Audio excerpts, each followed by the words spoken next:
Penyakit hati. Ya, penyakit hati apa saja. Apalagi Ustadz hafal hampir semua dalil-dalil itu dengan alamat-alamatnya. Maksudnya lokasi-lokasinya tuh yang salah lagi. Ini kan orang semua takjub. Saya juga takjub. Ini bagaimana bisa begini? Hanya ketakjuban saya, insya Allah berbuah doa dan ingin belajar. Baik. Nah, gimana penyakit apa saja yang bisa timbul dengan situasi begini dan bagaimana mengatasinya? Jadi di hati itu ada penyakit, tapi juga ada penawarnya. Penawarnya itu tersimpan juga di dalam hati. Jadi kalau Anda bisa mengambil dan menyentuhnya, sentuh ia tepat di hatimu, maka ia akan jadi milikmu untuk selamanya. Siapa? Obatnya. Nah, bagaimana menyentuh obat hati itu dan mengendalikannya? Saya mungkin harus uraikan. Karena kebanyakan orang ketika disebut hati, itu hati terbagi dua. Mesti hati-hati. Ada hati dalam pengertian fisik, medis. Itu yang disebut dengan dalam bahasa Arab kabad. Kalau pesan kibdah itu, kalau di Arab umrah haji kibdah. Nah, itu kan daroti, isinya kan hati itu. Itu kibdah. Ya. Tapi ada yang kedua, ini yang dimaksudkan dalam bentuk yang bukan fisik lagi, tapi metafisik namanya. Disebut dengan kolbu. Kita mesti manage kolbu, kemudian disingkat manajemen kolbu, singkatannya disingkat dengan MQ. Pertanyaannya apa itu kolbu? Ini dulu kita mesti batasi tentang kolbu sehingga mengenal hati. Jangan-jangan kita bahas tentang hati, kita nggak kenal kolbu kita. Saya coba turunkan tentang kolbu dalam Al-Quran. Setelah itu kita pahami isinya, ambil kuncinya, dan kunci ini yang kita coba bukakan penawar untuk menutup semua persoalan hati kita. Sepakat sampai sini? Saya butuh agak panjang, mohon izin. Karena memang itu penjelasan yang kami harapkan. Sampai jam berapa kita? Kan? Sampai jam berapa? Sampai Ustadz ngeleh-leh ya. Alhamdulillah. Baik. Tahu ngeleh-leh? Ngegehol. Bismillah. Saya coba uraikan. Kalau saya sebutkan, bisa kebayang nggak? Baik, tahan. Kebayang nggak?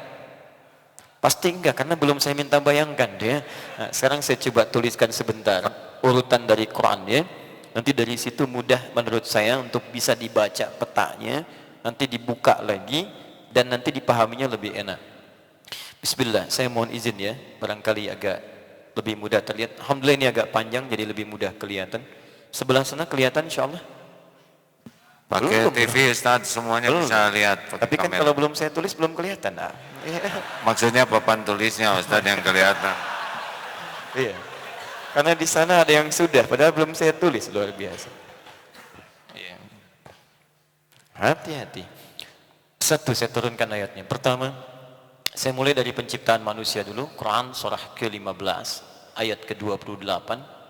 Kemudian setelah ini, fisiknya sempurna, disampaikan Quran surah ke-95, ayat yang keempat.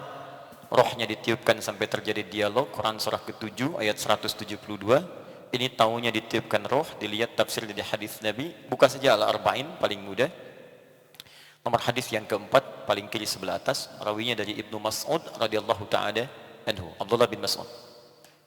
Kemudian setelah ini jadi, roh masuk ke dalam fisik, berubah namanya menjadi nafas. Ini saya kotaki, Quran surah 91, ayat 7 sampai dengan ayat 10. Teruskan. Ini kalau sudah masuk ke sini maka dia memiliki dua sisi. Sisi pertama, ini yang disebut dengan jiwa kebaikan, Quran surah ke-66, contohnya malaikat, ayat yang ke-6. Ini menghadirkan sifat kemuliaan, contohnya di Quran surah ke-49, ayat ke-13. Sisi yang kedua, ini yang disebut dengan nafsu, Quran surah ke-12, ayat ke-53. Ini yang coba dimanfaatkan oleh setan. Dia minta pada Allah untuk memanfaatkan yang ini sehingga jadi penyakit hati. Asalnya dari sini. Quran surah keempat ayat 119. Yang minta setan pertama disebutkan di Quran surah kedua ayat ke-36. Asal setan itu adalah iblis. Quran surah kedua ayat ke-34. Asal iblis adalah jin yang menyimpang pada ketentuan Allah. Quran surah ke-18 ayat ke-50.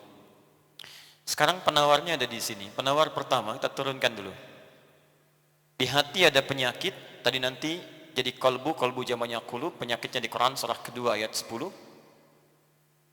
Dan tadi bertanya penyakitnya apa saja yang bisa kemudian mencemari dalam kehidupan. Saya turunkan konsep yang paling mudah saja. Dari sini kita turunkan kemudian jadi obat. Obatnya kita turunkan pertama dalam bentuk ibadah. Quran surah kedua dari ayat kedua sampai dengan ayat kelima. Ya. Ini kalau mau diturunkan rinciannya lagi, saya sering turunkan Quran surah ke-11 ayat ke-114, Quran surah ke-17 ayat 78 sampai dengan 80, kemudian waktunya di Quran surah ke-4 ayat 103, kemudian dijaga di Quran surah kedua ayat 238. Tambahkan amalan ini dengan amalan yang kedua, misal Quran surah ke-96 ayat pertama, ini intinya, Quran surah ke-15 ayat ke-9, Quran surah ke-54 ayat 17, ayat 22, ayat 32, ayat ke-40. Kemudian ini semua dimaksimalkan ditambah dengan Quran surah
ke-7 ayat 205. Kalau Anda bisa kerjakan ini, nanti akan tercipta sebuah suasana yang disebutkan di Quran surah ketiga ayat 190 sampai 191. Biasakan juga diamalkan secara rutin di Quran surah keempat ayat 103 tadi saya sebutkan. Maka ini dampaknya kepada kolbu akan terlahir sebuah perisai untuk menangkal penyakit hati. Di Quran surah ke-13 ayat ke-28.